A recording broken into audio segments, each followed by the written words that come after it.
Hi and welcome to my YouTube channel. My name is Liz and this is A Catholic Mother's Journey. I'm really pleased you're joining me today.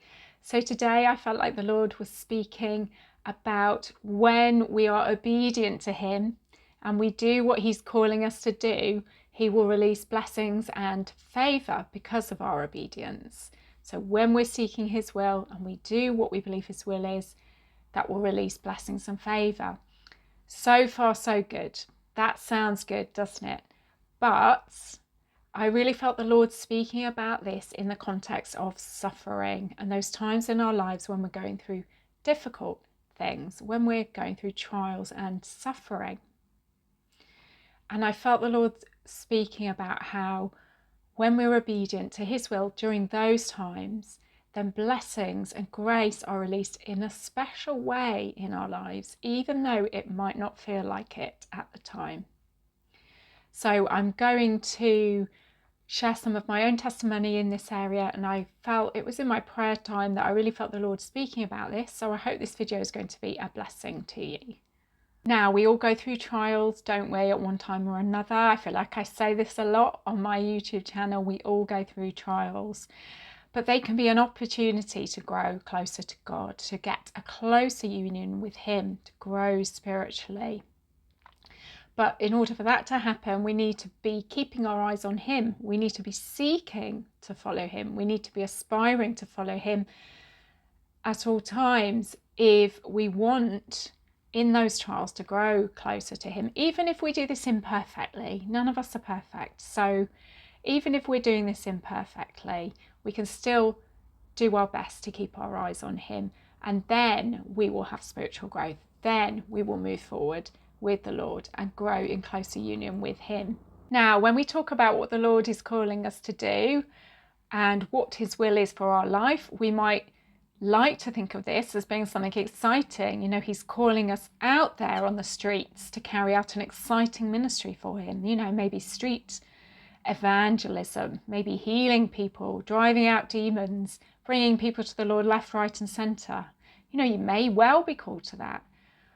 And that's something exciting, but actually the reality can be quite different. Sometimes we're called to things that are very unexciting and even unpleasant and very difficult to go through. Sometimes we're called to a season of suffering. We're called to a trial, to go through a trial or an ordeal or a series of ordeals. And that's not exciting, is it? It's not the exciting work we would like to be doing for the Lord. But actually, sometimes we do go through these seasons, don't we? And I felt like the Lord speaking a message in this, that sometimes He allows this to happen to us. He allows trials to happen to us sometimes when we're seeking to do His will in life. Trials will come our way. Trials will come our way, and that's just what happens. And because He's allowing them to happen, that is His will too. So being obedient to that call, which is to go through a difficult time, being obedient to that is doing the Lord's will as well. Just in the same way as it is to respond to the call of going out there and preaching on the streets, actually, you know, a quiet season, maybe at home, but where you're going through some difficult things. And if you're obedient to the Lord in that, then you are doing His will in that way too. If that's happening to you, it's very easy to think, Lord, I'm really trying to do your will, but I'm stuck here just going through trials. What's going on? You know, I don't feel like I'm out there impacting anyone. I'm just suffering. That's all that's happening. I'm not doing anything for you. You know, my ministry's non-existent because I'm just going through trials unendingly, it seems. You know, maybe you felt like that before. But if the Lord is allowing it, maybe that's what He has for you in this season. But remember, it's only a season, it's not forever. Going through seasons like that, going through trials where God is allowing them to happen, they can provide an opportunity for huge spiritual growth, for greater union with God, for blessings. I know it might not feel like it at the time, but they are a season where you can bear a lot of fruit, even if you can't see it at the time. Now, just to be clear, when I say God allows these things to happen to people, It really does depend on the situation. So it's a matter of discernment. Is God allowing this to happen to you? Just to be clear then, I'm not saying that every bad situation in life, it's all down to God. God is allowing this to happen. I've got to accept that situation is happening. God is allowing it to happen. That's not always the case. What I'm talking about here is the context of where a believer is aspiring to do God's will, and then they are faced with trials. So it really is a matter of discernment. Sometimes we can discern, oh, God is allowing this to happen. We may not understand why he's allowing it to happen, but sometimes we can pray and pray and pray for a situation to change, and nothing's changing. And, your prayers don't seem to be working. And then you can discern at that point sometimes, oh, God is allowing this thing to happen. There's a purpose in this. God is allowing it. He's in this trial and he's allowing it to happen. And he produces a lot of fruit through you during those times. He strengthens us during those times. He strengthens our faith. He makes us stronger. He gives us perseverance through these trials. And we can also offer up our trials, can't we? We can offer up our suffering to help others, which is really powerful. It's so easy for believers when they feel they're going through trials to think, I'm under spiritual attack. This is all the enemy. I've just got to keep fighting against the enemy for this thing to end. And that might be true sometimes. It may well be true sometimes, or a lot of the time. But there are times when it's not the enemy, actually. It's the Lord allowing this to happen. It's the Lord allowing this season to happen. And he has a purpose in it for you. He's teaching you.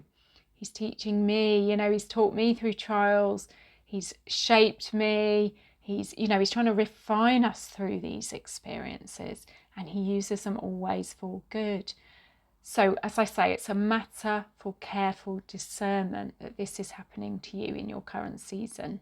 So if you're in that place where you feel the Lord is allowing trials to happen to you, you may not understand why exactly, but you really feel like that's happening to you. What does obedience look like in that situation for you? Now, this can be tricky. This is the tricky bit. It can mean acceptance of that thing, acceptance of that trial, which may go right against what our instincts are. So I'm just going to read from Ecclesiasticus chapter 2. It says here, verse 1, my child, when you come to serve the Lord, prepare yourself for trials. Then verses 4 and 5, accept whatever happens to you. In periods of humiliation, be patient, for in fire gold is tested, and the chosen in the crucible of humiliation. So it's clear there, isn't it? Accept whatever happens to you. If you are seeking to serve the Lord, you will face trials. It's inevitable. And you are to accept whatever happens to you, as hard as that is. But that can be what obedience looks like in that trial. Now, this means death to self. Death to self. So it means accepting God's will, that this is happening, even though possibly it's the opposite of what we want. It's really not what we want. We don't want to be faced with a trial. We look to the end of the trial. We want it to be over and out of the way. But God is allowing it. If you're in the middle of that thing, it's not yet time for it to be over. God is using it. And so it's about following God's will. It's accepting his will, that he's allowing this thing to happen, whereas we just want it gone straight away, don't we? So it's death to self. It's death to what we want, which is not easy to do in the midst of trials. It's really that call, isn't it, that's in the Gospels about picking up our cross and denying ourself. So it's not my will, but your will, Lord, which is not easy to do. Now, I'm just going to talk briefly about the chapter of Job in the Old Testament. Now, Job was an upright man who feared God, and he was a prosperous man. And God allowed Satan to take away most of the things dear to him in Job's life. So Job lost his children, all his children. He lost his servants. He lost all of his livestock because God allowed Satan to do that to him. So God allowed that to happen, even though Job was an upright man who feared God. Now, despite that happening to him, Job did not turn against God. He did not commit a sin. And his reaction to this happening was to bless God despite what had happened. He says, "Naked I came from my mother's womb, naked I shall return again. Yahweh gave, Yahweh has taken back. Blessed be the name of Yahweh." Now, after that, God then allowed Satan to attack Job again, and he did so physically. He attacked Job's body and sent malignant ulcers all over his body. And despite that further attack, Job did not turn against God. So he remained a God-fearing man. So Job accepted the situation. He accepted God's sovereignty over the situation, that God can allow good and he can allow bad. Now, would we react as Job did if we were to lose everything as he did? Would we still be able to praise the Lord in the midst of all of that suffering? God tested Job, didn't he? And Job passed the test. And then in the end, at the end of the book of Job, Job is restored, and he's restored double of everything he lost. So God shows favour to Job at the end because Job is obedient. He doesn't turn away from God. Now, I know I've read about Job before and thought, well, that's all very well that he got restored double back in the end. But if it were me, I would have rather not gone through any of that suffering and just kept what I had in the beginning. Thank you very much. But that's missing the point of the testing, isn't it? And what God is doing here. When we are tested, we are strengthened spiritually. It's part of our journey of sanctification. We have a deeper union with the Lord through this testing. And when we come out the other side, we're more heaven ready than we were before we went through those trials. So there are riches waiting for us through this process, as uncomfortable as it can be when we are tested. So Job is a great example of being obedient to the Lord. He doesn't turn against the Lord even in his extreme suffering. He accepts his cross, and through this obedience to the Lord, where he's obedient to the cross he's being given, he picks it up. He dies to self, he picks up the cross, and he's obedient to the Lord. Through that, the Lord is able to show him great blessings and favour. And it's through Job's obedience in those trials. So that's the message to us today. Obedience for us means following God's will in our life, in the little and in the big. So those little or those big trials that come along, if God is allowing those to happen to us, obedience means acceptance of those things, doesn't it? As hard as it is. And it's very difficult to do this. It can be very difficult to do this. But there is such great power in accepting those crosses that God allows to come our way. There is great power in that. And there is great favour and grace and blessings given to us through that process. We might not see it at the time, but if we're able to accept those crosses, the Lord will give us favour. He will give us blessings like he did to Job at the end of the story for Job. I also do believe that if we're able to keep our eyes on the Lord through those trials, we accept what is happening to us, then that potentially allows us to come through that trial more quickly. You know, we might be passing the test more quickly if we do that. Whereas if we turn against God, we're disobedient, that's just going to delay us. So if we're able to accept those things, as with Job, you know, he showed obedience at the end. If you read the end of the chapter, he prays for his friends as commanded to do so by God. And when he does that, having not turned away from God through his sufferings, he then prays for his friends, and that's when he's restored. So if we can be obedient like Job was, we can potentially come through those storms more quickly. So if we don't accept these crosses, what happens? Well, it's disobedience really, isn't it? So disobedience to the Lord's will is going to have the impact on us of blocking blessings that the Lord would like to give us, blocking that favour that he wants to release for us. It can impact our union with the Lord, our relationship with the Lord. And it doesn't necessarily mean that these trials go away just because we're being disobedient to the Lord. As I said earlier, it doesn't necessarily mean the trials are forever. They're for a season. And it doesn't mean that we can't pray for the grace to bear them, for the grace of healing in that situation. We can still pray for that, for healing, for relief, for help resolving the issues we're facing. Now, just to talk about my life quickly in this area, if you're familiar with my channel, you'll know I have a son called George who's severely disabled. He's 11 years old now, and he became ill as a baby, developed brain damage, and he has complex medical needs.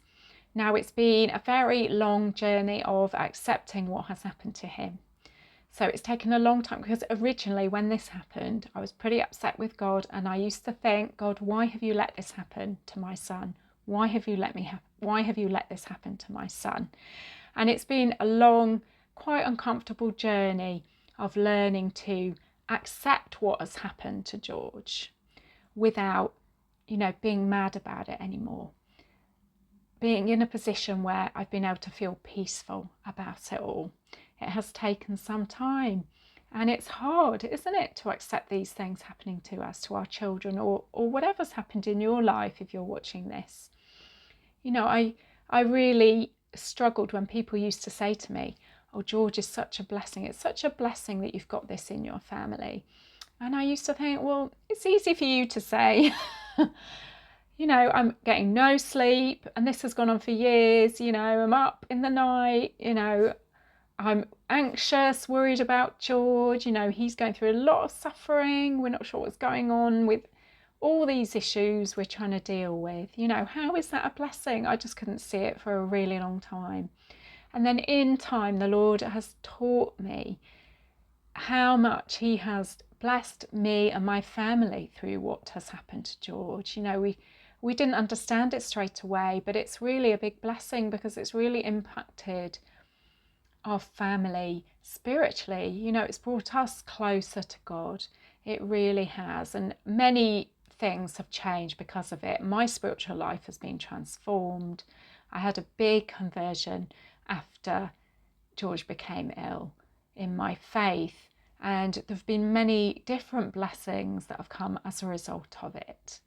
So it's really important as well for you, if you're going through those trials, that you're able to get to that point of feeling peace, and you're not carrying those feelings with you of anger or bitterness or resentment, that kind of thing, because that is what disobedience can look like. I'm not saying you're being disobedient if you're angry or upset about a bad situation, but the Lord wants to help us get to a point where we feel peace about it. And that's what happened to me. So I know it is possible. If it can happen for me, it can happen for you.